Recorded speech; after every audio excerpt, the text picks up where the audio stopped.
Hello everyone, আসসালামু আলাইকুম। Welcome to Taifa's English world. আজকের ভিডিওতে আমরা শিখব সাইলেন্ট লেটার ডি, অর্থাৎ কিছু শব্দে ডি থাকবে কিন্তু উচ্চারিত হবে না, অর্থাৎ সাইলেন্ট থাকবে।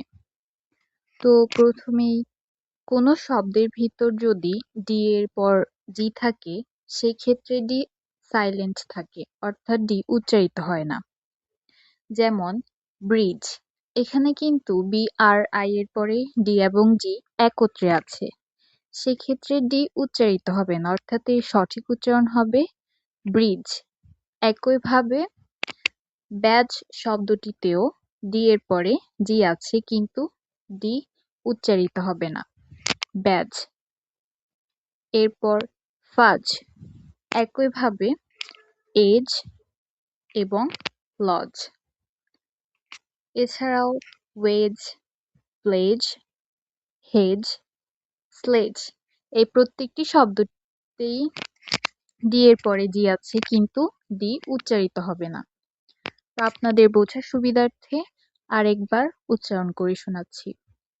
Bridge, badge, fudge, edge, lodge, wedge, fledge, hedge, sledge. আশা করছি বুঝতে পারছেন। এছাড়াও কোনো শব্দে যদি ডাবল ডি থাকে, সেক্ষেত্রে প্রথম ডিটি উচ্চারিত হয় না। যেমন অ্যাড, এই শব্দে এর পরে ডাবল ডি আছে, কিন্তু প্রথম ডিটি উচ্চারিত হবে না।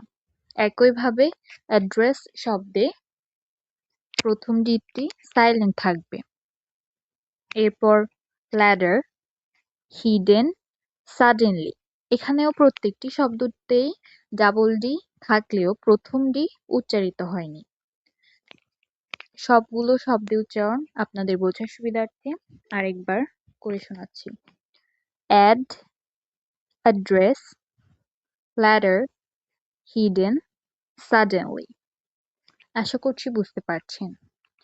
আপনারা বাসায় প্র্যাকটিস করবেন, তাহলেই পারবেন। সাইলেন্ট লেটার কিন্তু খুবই সহজ। So, thanks for watching this video. Assalamu alaikum. Allah Hafiz.